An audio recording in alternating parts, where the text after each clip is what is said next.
E então vamos às minhas notas sobre a inteligência, sobre a lei do menor esforço. Porque reparem, em rigor, o que é a lei do menor esforço? Nós muitas vezes usamos a expressão lei do menor esforço para as pessoas preguiçosas, para as pessoas que não fazem o suficiente porque não querem esforçar-se, para as pessoas que fazem as coisas com déficit de brio, com déficit de envolvimento e, por consequência, depois com déficit de resultado, porque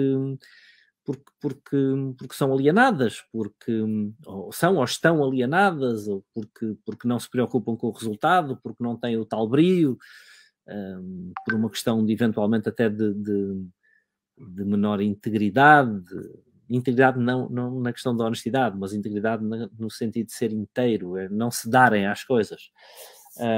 Mas a lei do menor esforço é uma lei espiritual e é a lei de que eu não vou fazer com esforço uma coisa que eu possa fazer sem esforço. Tá? Eu às vezes brinco com isto e sei que depois sou mal interpretado, que eu digo uma das grandes vantagens que eu tenho é ser preguiçoso. E não tenho nenhum problema em dizer que sou preguiçoso, até porque é uma coisa que eu tenho perfeitamente resolvida, porque trabalhei como um condenado a vida toda. O facto de eu ser preguiçoso quer dizer que a minha natureza me diz que eu não gosto especialmente de me esforçar, mas esforço-me. E aliás, toda a história da minha vida é de me esforçar muitíssimo mais do que a média, em todos os aspectos, não é? Sei lá, às vezes dou-vos o exemplo do ginásio ou da academia, não é? Para quem estiver no Brasil. Eu não gosto de lá estar.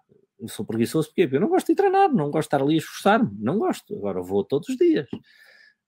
Ainda há pouco fui fazer um treino e até como estou muito cansado, esta semana tenho treinado muito, até pensei, vou fazer um treino levezinho. A questão é que quando lá estou, depois não saio até fazer determinados mínimos e às vezes estou a subir os mínimos enquanto lá estou. Decidi que, não, hoje vou fazer um treino só de 700 calorias. Saí de lá, já tinha passado as 850, porque depois fico, não, vamos fazer pelo menos 800. Não, já passei as 800. Não, vamos chegar até às 850. Ou seja, ser preguiçoso é uma coisa que nós podemos contrariar. Agora, voltando à ideia principal, porque isso é que acho que é importante, eu não vou colocar mais esforço do que o necessário para produzir um resultado. Se eu posso produzir um resultado com 1, não vou colocar 10. Tá? Porquê? Porque os 9 que me sobram da diferença entre um e outro, eu posso já colocar noutra tarefa, já posso colocar noutro resultado, já posso colocar para levar a coisa mais longe. Então, muitas vezes, e já não sei, eu já me cruzei com esta ideia aí de uma referência, salvo erro, terá sido o Bill Gates, ou pelo menos atribui-se ao Bill Gates esta ideia de que é bom contratar pessoas preguiçosas, porque elas arranjam uma forma fácil de fazer as coisas. Mas é de fazer as coisas e de produzir um resultado, pessoal. Não é de não fazer as coisas, não é de não ter brio, não é de não produzir o resultado, não é de ser desleixado, não é de ser menos bom do que as nossas capacidades nos permitem ser. Não, é encontrar uma forma mais inteligente de fazer as coisas que obriga a um menor esforço e que me permite que o esforço que me sobra possa ser alocado a outras coisas ou a fazê-las ainda melhor. E então aqui nas minhas notas a primeira ideia que aparecia era a inteligência humana funciona sem esforço. Nós não precisamos de nos esforçar para usar o intelecto. Não é? A inteligência humana é uma coisa que funciona sem esforço. Não há esforço na utilização do intelecto. Aliás, até se nós o soubermos usar, até pode ser repouso, não é? Que é a meditação, por exemplo. Não é? As experiências de meditação são experiências de repouso, são experiências que nos restabelecem os níveis de energia. E o que é que nós estamos a fazer na meditação? Muitas vezes estamos exatamente a fazer o nosso subconsciente entrar em contacto com uma superconsciência e é onde as nossas melhores ideias aparecem. O que é que faziam quase todos os grandes filósofos? Passeavam o dia todo. Andavam, mas sem esforço. Simplesmente caminhar e deixar a mente flutuar sem esforço, tá?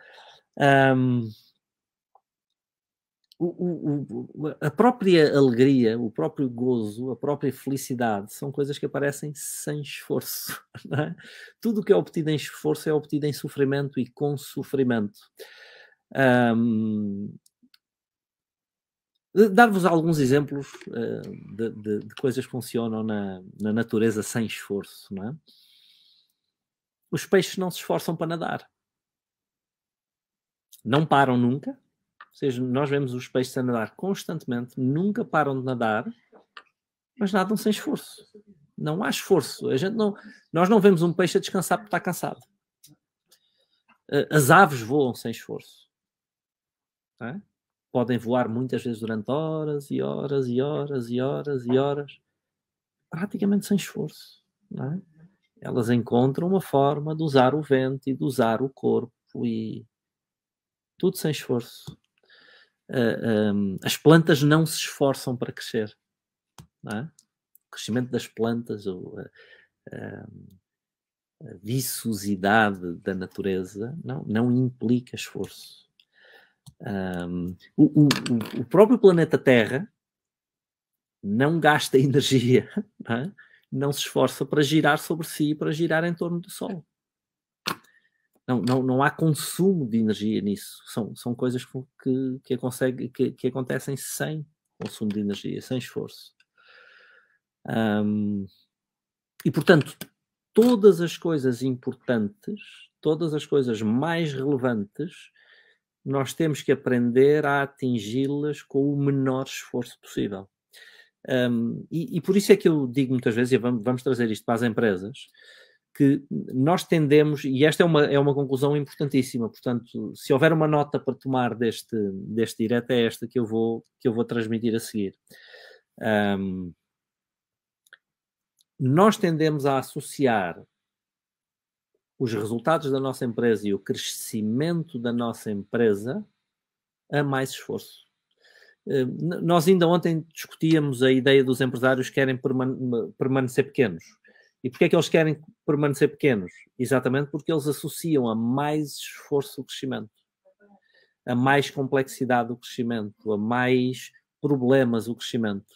E muitas vezes é exatamente porque eles sentem que já não têm mais capacidade de colocar esforço, já estão a trabalhar 10 horas, 12 horas, 14 horas, fins de semana, sem férias, etc. E eles dizem, eu não quero crescer. Porquê? Porque crescer é mais esforço e eu não tenho mais horas para dar. Eu não tenho mais esforço para dar, eu estou no limite do esforço. E é exatamente o contrário. A empresa cresce quando o empresário aprende a deixar de esforçar-se. O crescimento da empresa, principalmente a partir de um certo ponto, tipping point, aparece na inversa proporção do esforço do empresário. É exatamente na altura em que o empresário se centra com aquelas que são as suas atividades principais, que são atividades que não dependem do esforço, que a empresa começa a crescer. É na altura em que ele se centra nos objetivos, que ele se centra nos planos, que ele se centra no controlo, que ele se centra na medição, que ele se centra nas decisões estratégicas, na definição de um nicho, numa análise de concorrência. Tudo coisas sem esforço, tudo coisas sem urgência, tudo coisas sem fogos para apagar. Eu tenho dado muitas vezes o meu exemplo, para já porque é o mais imediato para mim, depois porque quem me ouve normalmente tem alguma intimidade com aquilo que nós fazemos. Nós vamos fechar o ano com 109% de crescimento face ao ano passado. E o ano passado, mesmo com o Covid, nós não perdemos vendas. O ano passado tinha sido o nosso melhor ano de sempre, ou seja, que era equivalente ao ano anterior, que já tinha sido melhor. Portanto, o ano passado nós não ganhámos nem perdemos, mantivemos face a 2019. Mas este ano, e que eram valores recordes, este ano vamos com 109% de crescimento. Qual foi a grande diferença? Eu parei de me esforçar. O que é que significa eu parar de me esforçar? Eu parei de viajar todos os dias, o dia inteiro. Eu parei de viver em aeroportos, eu parei de viver no automóvel, eu parei de viver no comboio, eu parei de viver em hotéis, eu parei de andar de cidade em cidade, de país em país, a dar cursos, a dar palestras, a dar treinos, a dar formações. Eu parei com isso.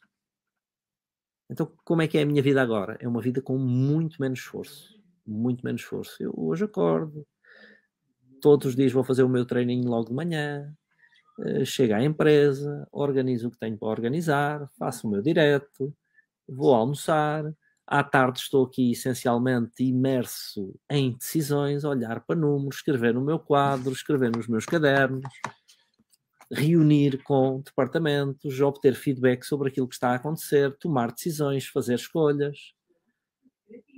Chega ao final do dia, muitas vezes dá para ir fazer um padelzinho, que é uma coisa que eu gosto de fazer. Ainda chego a casa a horas normais, tratar do jantar. Hoje esforço muito menos. Vivo a 5 minutos do escritório, venho de carro a ver o mar. Hoje, a minha quantidade de esforço é incomparavelmente menor, é menos de 10%. Não é de horas de trabalho. Não é de horas de trabalho, porque eu continuo a colocar as horas. Só que são horas sem esforço. Hoje são horas intelectuais. E os 109% de crescimento, abdicando de 70% do nosso negócio, tem a ver com decisões estratégicas, tem a ver com escolhas, tem a ver com liderança, tem a ver com o meu esforço ser muito menor e estar colocado nas coisas certas. Tem a ver com a lei do menor esforço. Ou seja, ao reduzir o esforço, é como eu costumo dar esse exemplo, não é? Alguns de vocês já terão ouvido. É como a caixa de velocidades de um automóvel. Quanto menor a taxa de compressão, maior a velocidade do automóvel. Quanto menor a força, maior a velocidade. Então, em primeiro, o carro tem muita força, mas não desenvolve velocidade. Então, entra em esforço muito rapidamente. E eu vou usando a caixa até chegar à quinta, ou à sexta, ou à sétima velocidade, onde a taxa de compressão, a taxa de esforço do motor é muito baixa, mas é onde a velocidade é maior. As empresas é exatamente igual. À medida que nós formos alavancando, reduzindo o esforço direto, reduzindo a necessidade de fazer as coisas. E outros detalhes que eu já vou dar. E deixar, não é? Deixar que as coisas aconteçam sem nós fazermos nada. E sem nós fazermos nada, atenção, nós não somos o Tao, não é? É não fazer nada, mas nada deixar por fazer. Vou dizer outra vez, é como o Tao, não fazer nada e nada deixar por fazer. Quer dizer que não sou eu que vou fazer as coisas, não sou eu que executo, não sou eu que faço. As campanhas de marketing, quem é que faz? Não sou eu, é o departamento de marketing. O copy que vocês recebem no e-mail, fui eu que fiz? Não fui eu que fiz, alguém fez. Os vídeos que vocês veem, bom, eu estou aqui deste lado, mas não fui eu que organizei toda a parte técnica, as faturas que saem, os e-mails que chegam, os clientes que são atendidos, as empresas que nós diagnosticamos, as empresas que nós acompanhamos, eu não faço nada disso. Mas o meu papel é não deixar nada por fazer. Né? É assegurar que tudo é feito sem eu ter que fazer nada. E isto faz-vos sentido? Uma das partes mais importantes do nosso esforço, e nomeadamente do nosso esforço emocional, vem quase sempre da nossa tentativa de controlar os outros. Tá? Nossa tentativa de controlar os outros. A nossa tentativa de manipular até os outros para que se comportem da forma como nós queremos. Grande parte do esforço, da ansiedade, da angústia do empresário é a sua tentativa de controlar a sua equipa. Até aí, né? Nós temos que aprender a não tentar controlar os outros, não tentar manipular os outros, mas fazer exatamente o contrário. Fazer com que os outros escolham, com que os outros queiram seguir uma determinada cultura, determinados comportamentos, determinados planos e atingir determinados objetivos, para que eu não tenha que ter o meu bafo no pescoço de ninguém até que as coisas aconteçam. Tá? Pessoal, isto é um processo, é uma coisa que se constrói ao longo do tempo. Tá? Então, aqui 3 ideias, antes de terminarmos o nosso direto, que eu vou tentar adaptar aqui às empresas, tá? 3 ideias para a lei do menor esforço. O Helder está a perguntar se este ano em que deixei de ser o COO, Chief Operations Officer, e passei a ser CEO a tempo inteiro. Helder, eu acho que não posso dizer isso. Seria presunção da minha parte se eu dissesse isso. Eu não deixei de ser COO, nem CMO, o Chief Marketing Officer ainda sou eu, e até CFO. Tá? Então, eu continuo a ser essas 4 funções na empresa. Sou CEO, só que agora tenho tempo de CEO. Hoje passo muitas horas como CEO e antes passava muito poucas. Sou CEO, sou COO, Chief Operations Officer, sou CFO, Chief Financial Officer e sou Chief Marketing Officer também. Continuo a ser ainda essas coisas. Só que daí para baixo já não faço nada.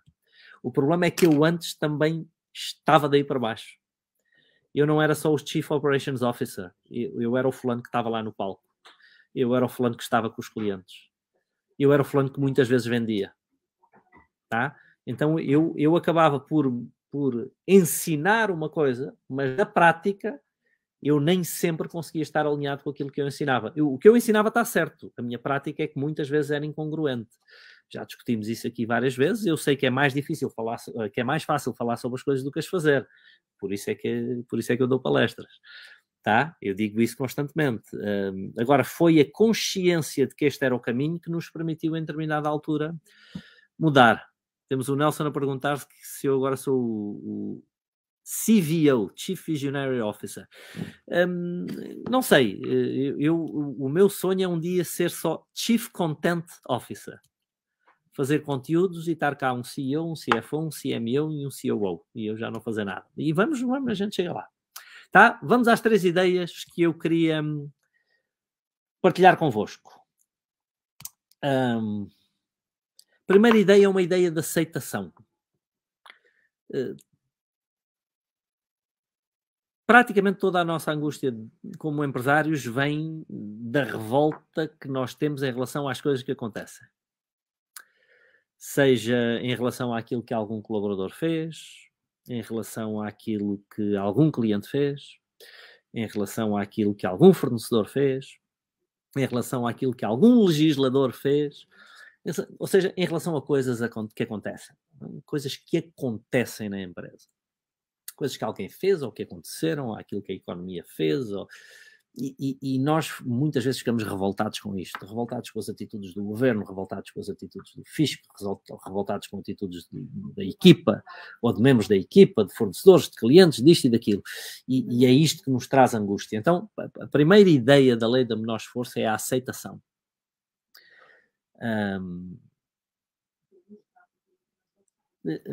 A resistência em relação àquilo que acontece é quase como querermos confrontar o universo. Tá? O que acontece, acontece. Tá? O que acontece, acontece-nos a todos. O que faz a diferença na vida não é o que acontece. Acredito eu, há muitos anos aprendi isso com Jim Rohn. É a forma como nós respondemos em relação àquilo que acontece. Então, a primeira coisa é aceitar aquilo que acontece. Já aconteceu. Então, se aconteceu, aconteceu. O que é que eu posso fazer agora? Mas aceitar as coisas. Tem um princípio do Bruce Lee, não é? Bruce Lee houve uma determinada altura em que teve um combate que ele não conseguiu ganhar, não é? Contra um monge de Shaolin. O monge acabou por assumir a derrota, mas foi depois por questões políticas.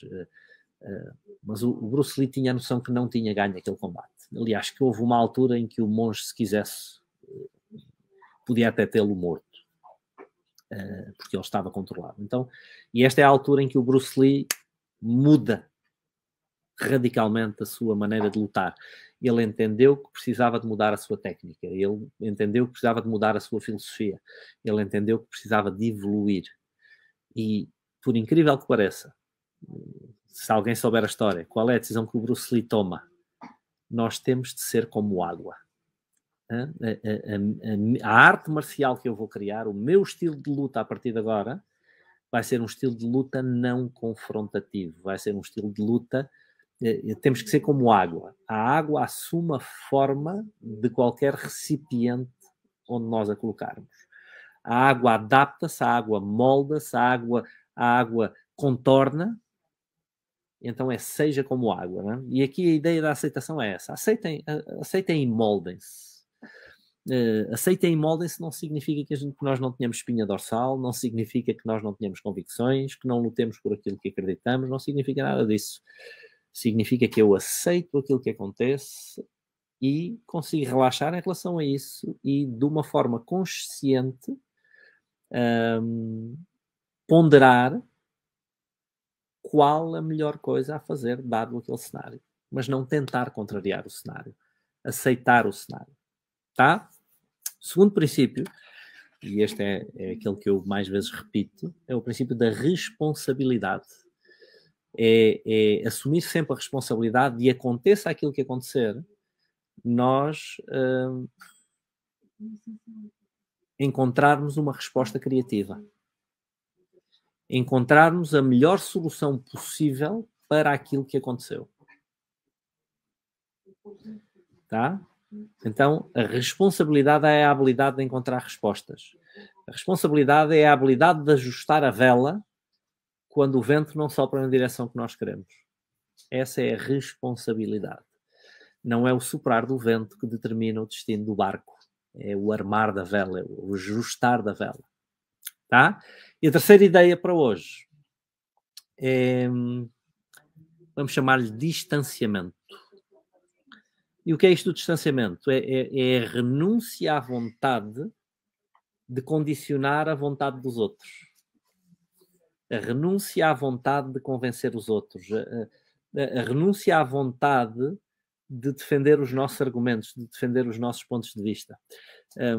Esta é uma conversa que eu tenho com muita frequência, com muitas pessoas, umas que eu conheço melhor, outras que eu conheço menos bem, que é esta necessidade que nós temos de dar a nossa opinião. Eu estou de acordo. Eu não estou de acordo. Como se a nossa individualidade dependesse de nós manifestarmos a nossa opinião. Eu discordo de si. Não discordo. Quer lá saber. Em nenhum momento eu vou tentar convencê-lo de que eu tenho razão. Se discorda, mas olha, não é um bom princípio. Porque se não discordar, talvez possa aprender alguma coisa. Se discordar, não vai aprender nada. Não quer dizer que a minha ideia seja melhor que a da outra pessoa. Agora, quando nós discordamos de alguém, o que é que nós estamos a fazer? Estamos a dizer, eu tenho um preconceito em relação a esse assunto e eu não estou disposto a abdicar dele. Eu já defini o que eu acho sobre este assunto e não estou disposto a pensar de uma forma diferente sobre o assunto. Então, reparem, quando eu não discordar de alguém não significa que eu não concordo. Significa que eu estou disposto a pensar sobre a perspectiva da pessoa. E não tenho que ter uma opinião no final, ou se tiver, não tenho sequer que a declarar. Tá? Então, esta necessidade que o nosso ego tem de mostrar constantemente aos outros quais são as nossas ideias, porque a nossa individualidade depende disso. É como se a nossa existência dependesse disso. Ainda ontem aconteceu uma coisa engraçada, a ver se eu me recordo exatamente o que foi, mas... foi em relação a isto, foi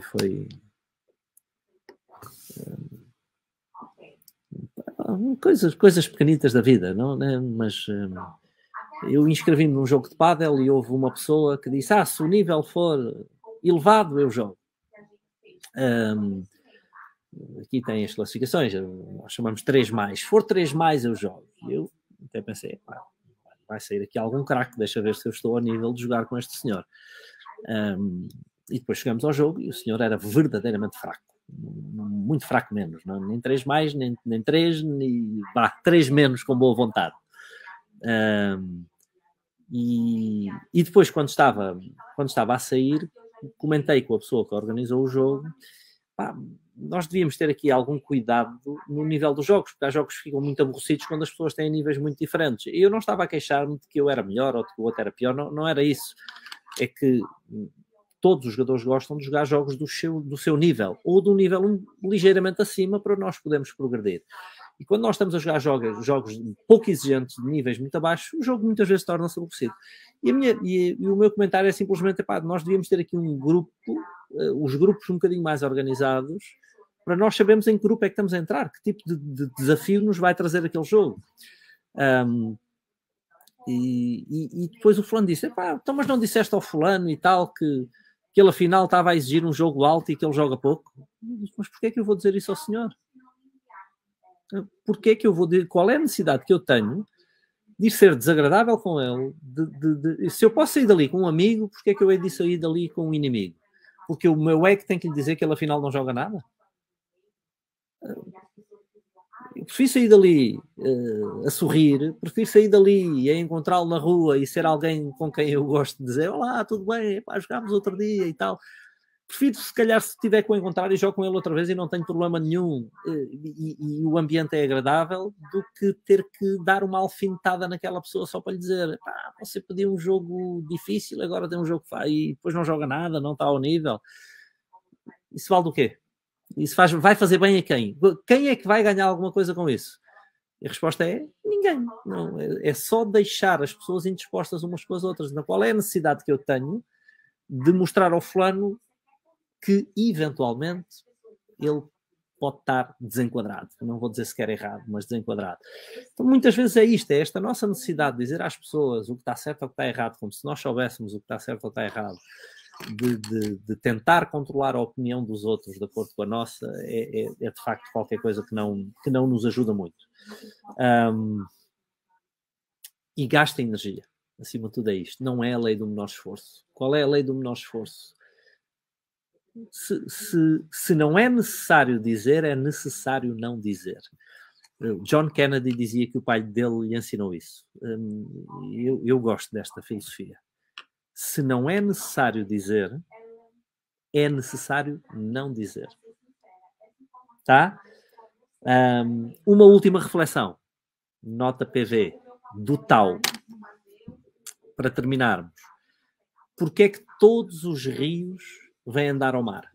E estamos ainda nesta parte do distanciamento, da terceira ideia da lei do menor esforço. Porquê é que todos os rios vêm andar ao mar? A resposta é simples, não é? Porque o mar está fisicamente num nível abaixo de todos os rios. Então, todos eles correm até vir dar ao mar. Então, é a humildade do mar de se colocar numa posição mais baixa que faz com que ele atraia todos os rios. Então, essa é uma boa ideia para a liderança nas empresas. Mais do que tentarmos controlar o comportamento dos outros, manipular o comportamento dos outros, condicionar o comportamento dos outros, é tornarmos-nos pessoas suficientemente atrativas para que os outros queiram seguir-nos, para que os outros venham até nós, para que os outros sigam aquilo que nós estamos a fazer, para que nós possamos, não fazendo nada, não deixar nada por fazer.